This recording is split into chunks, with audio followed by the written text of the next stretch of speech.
कुछ अनजान लोग कहते हैं भाई परमात्मा की भक्ति तो तब बनती है जब इंसान पूर्ण रूप से काम, क्रोध, मोह, लोभ, अहंकार से रहित हो जाए, तब योग युक्त हुआ जाता है। योग युक्त का अर्थ होता है भक्ति में लीन, परमात्मा से संबंध हो सकता है किस समय, जब काम, क्रोध, मोह, लोभ, अहंकार समाप्त हो जाए। तो उसके विषय में बताते हैं, कहते हैं कुरंग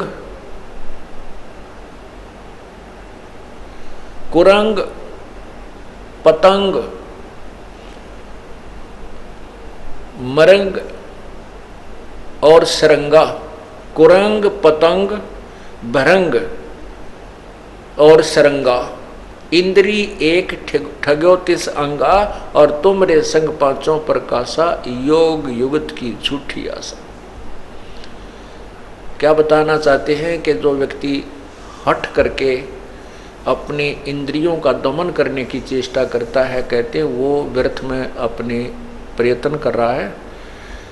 ये तो ज्ञान से और परमात्मा के उस एंटीबायोटिक मंत्र से, सतनाम से जो सांस का सिमरन है, उससे ये नरम होंगे, ये कम होंगे, ये डाइल्यूट होंगे। और जिस तरीके से आप प्रयत्न करने की चेष्टा कर रहे हो, हठ योग करके, तपस्याएं करके इंद्रियों का दमन करना चाहते हो, कभी नहीं हो सकती।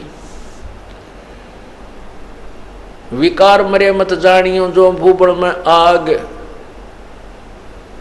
जैसे क्या बताते हैं कि कुरंग कहते हिरण को, मृग, उसमें एक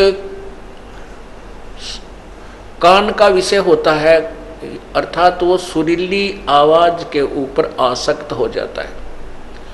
और शिकारी जो हिरण पकड़ने वाले होते हैं, शिकारी, वो क्या करते हैं, एक जो यंत्र से, एक वादक यंत्र, बाजे में एक ऐसी आवाज निकालते हैं जो मृग को पसंद होती है, और उस शब्द के कारण इतना विवश हो जाता है, वो इतना जो है लाचार हो जाता है कि अपने आप जिस साइड से वो धुन आ रही है शब्द की, उसकी तरफ चल पड़ता है ऐसे।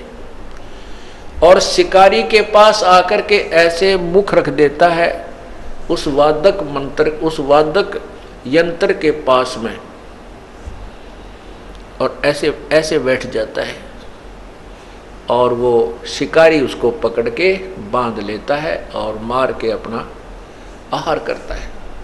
वो मृग के बस की बात नहीं है कि वो उस तरफ खिंचा ना चला जाए। फिर सपर्श, कुरंग, मतंग, भरंग और सरंगा। कुरंग, मतंग,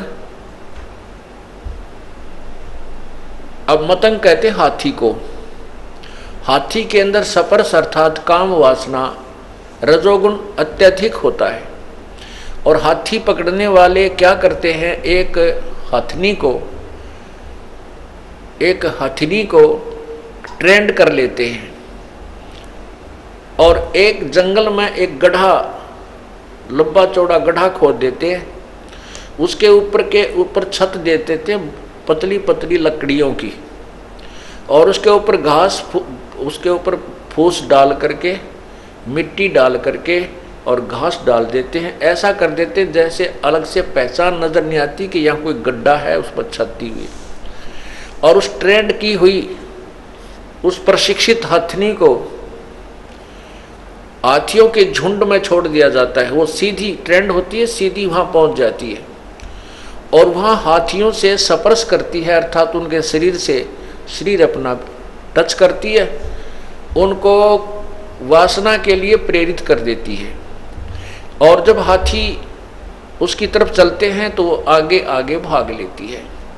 हाथियों के 4, 5, 6, 7, 8 जितने भी होते हैं वो उसके पीछे पीछे चल पड़ते हैं।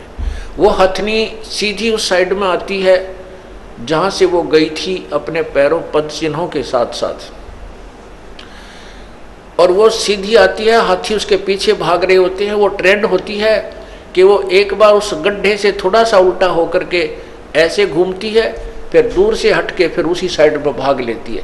तो हाथी इधर ना जा करके सीधे ही उसके पीछे उस वासना वसंधे होकर के दौड़ते हैं, और वो गड्ढे में गद्दाए गद गद्दाए गद 4-5 कट्ठे फिट हो जाते हैं उसमें, और फिर वो चिंगाड़ मार मार कर रोते हैं गड्ढे में गिर जाने के उपरांत।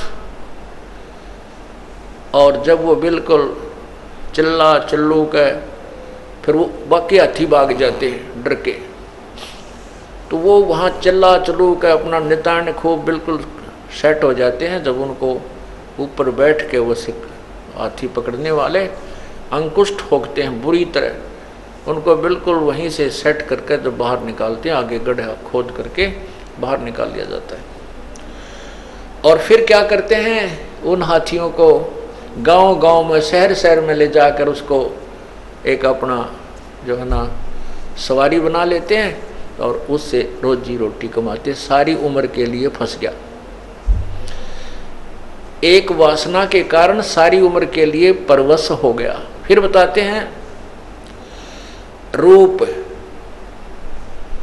शब्द स्पर्श रूप रस गंध।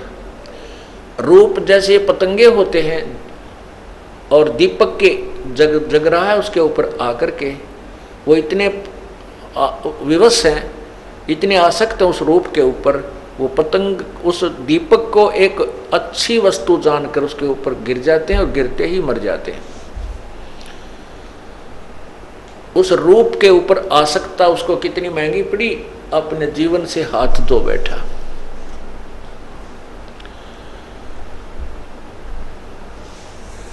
अब रस, जीभ का स्वाद।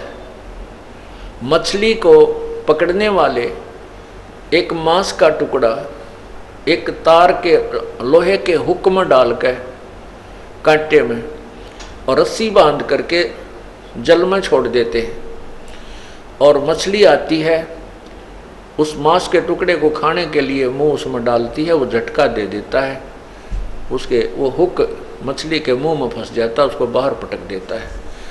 अब उस जीव के रस के प्राप्ति के लिए उसने अपनी मछली ने अपनी जीवन बर्बाद कर लिया। वो बाहर आते ही मर गई और शिकारी का आहार बनी।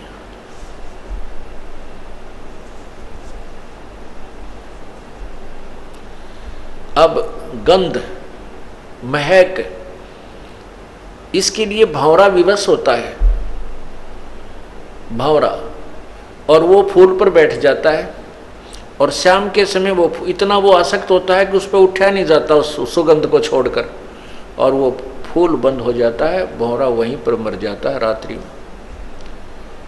कहते हैं शब्द स्पर्श रूप रस गंध। क्या बताते हैं कि कुरंग मतंग पतंग भरंग और सरंगा है, इंद्री एक अर्थग्योतिस अंगा, तुमरे संग पांचों पर कासा, और ये योग युगत की भाई झूठी आशा। ये तुम्हारी बनावटी बातें, तुम्हारे साथ तो ये 500 विकार इकट्ठे ला रखे, और उनमें एक एक विकार के कारण उन प्राणियों की जान चली गई, वो नहीं हट सके, उनको नहीं त्याग सके, वो इतने विवश हैं, और आपके साथ तो काल ने 500 जोड़ दिए। ये योग युगत की झूठी आशा। कहते हैं विकार मरे मत जानियो जो भूबड़ में आग, जैसे राख के अंदर अग्नि का अंगार दबा दिया जाता है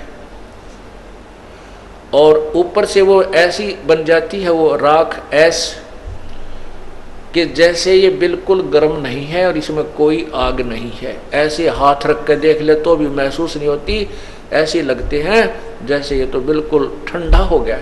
और उसने करेड़ के देखा